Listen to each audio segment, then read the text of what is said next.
Robedi ka ichiwo dwe mar dwe ma chieng' tarik 18 dwe mar aboro. Caroline, yiena mar mondo mi arwaki e chenro. Inyanya pachi kotenre kod bura kaka doho nong'ade. Kaka nyoro bura nyong'adi, aneno ni justice nyotimore. Osebedo higni mang'eny kalure kod lit manotimore kuom Sharon. Family mar Sharon nowinjo matek ka nyathigi inego e yo marach kaka ne oneg chande. Koro ndio osebedo higni mang'eny, higni 8, lakini wawacho ni kumochopono, kuma nyochope nyoro no, nyotimore kaka justice onego bed ni timore. Koro mano en puonj maber kuom jite e piny kae. Ne sama ine telo ama kata sama in gi mamlaka, okonego bed tiyo kod mamlaka go ma mondo ihinygo jok moko mantiere e space mari. Koro ananeno ni ong'adore maber, and analemo ni gima kamano okonego bed ni otimore kendo chieng' moro.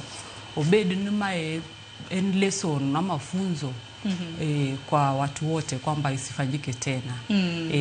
Ang'eni buche mag nek mopogore opogore nyaka gi sani doho dhi nyime koda winjo. Ang'eni nitiere bura mano mar rawera mabende nowito ngimane, mano Albert Ojwang mabende nowito ngimane e stesend obila manyaka sani en bura mabende pod dhi nyime. Aneno ka ibro bed kiwinje kendo chieng' tarik 14 mano mar dwe mar 12. Buche mag nek mopogore opogore bende osebedo ka dhi nyime. Mar Sharon ne anokano ka thuolo mar higni 8 to bura no noyware kaluwore koda ni okila kata mana jang'ad bura mana winjo bura makamano dogo wil midhusi mar corona e kinde mamoko. Walso ne kotende kod buch nek e kinde mabende koro warito kum. Wacho ni possible sentencing nyalo bedo mane? Kuma inyalo chiwe bura makamen mane? Kulingana gi sheria mada, kum mokwongo nyalo bedo kum mar nek. Lakini nyalo paro kanyo bang'e mane wayudo before mane wayudo constitution, penal code ne wacho ni kum en nek kende. But mane wayudo katiba higa 2010, nitiere ng'ama iluongo ni Murwatetu manotero case e court. Ba court nowinje bo oneno ni adiera kawa wacho ni kum kende mar nek kende kum e wach mar mada. To mano matende ni nitiere sheria moro kacha mokwarango maber. To sheria no en wacho ni ka ng'ato oyiene mondo gol malalamishi mare kapok ong'adne bura to kara ka waketo ni kum en tho kende. Mano mean no court onge opportunity ma mondo o consider ywak mar ng'ato chande. Koro court no wacho no ndio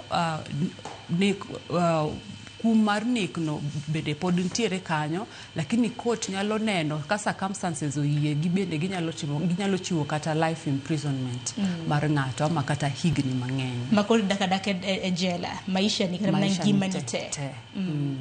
Koro en life imprisonment nyalo bedo kum mar nek gima ne kendo kose gin mana riyo kende kose yudo ng'ato gi ketho mar tho. Aseneno kata nyalo bedo kata higni mang'eny kabisa, kata 40 kaka mana court bro amua. Kata kamano ng'eto makamano kum makamano nyaka Ramga Jwang'o warito ka doho bro bedo kagolo nyaka sani odinne ge romanda thuolo mar ndalo 21. Kum makamano bro bedo kigolo chieng' tarik 8, chieng' tarik 18 mano mar dwe mar 8. En kum mabende oganda rito kod siso nikech mae gavana mokwongo mabende koro idonjo ne kod nek makamano. Mana dier rito gi siso because kirango kaka nene Sharon onegi ne nek malita ahinya. To bende ndeke mana Sharon ng'ata achiel. Nen Sharon manoting'o nyathi e iye. Mabende jiwacho no kata kochopo ni onego ihiny ng'ato. Ng'en ng'ama miyo mayach mapek.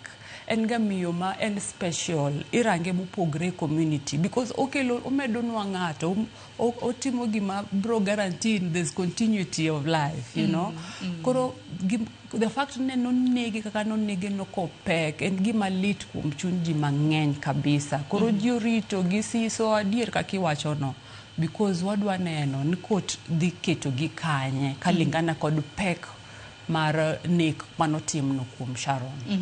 Lakini nyaka gisani wang'eni okotho bado ntiere koda higni 68 ka ibro bedo kidino ne kata mone doho thuolo ma bende bro bedo kakao bende Kaspando biro kanyakla kod Michael Oyamo gin bende ok ne gintiere koda higni matinya korom gajwang'.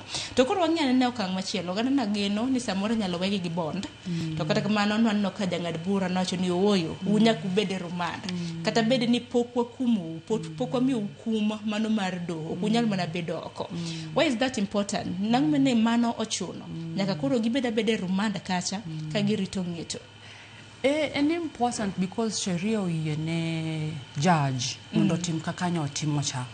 But also importantly en ni ing'eni sama iseng'eyo ni bedo convicted e murder and ing'eyo ni it is possible no sentence nyalo bedo kata nek no.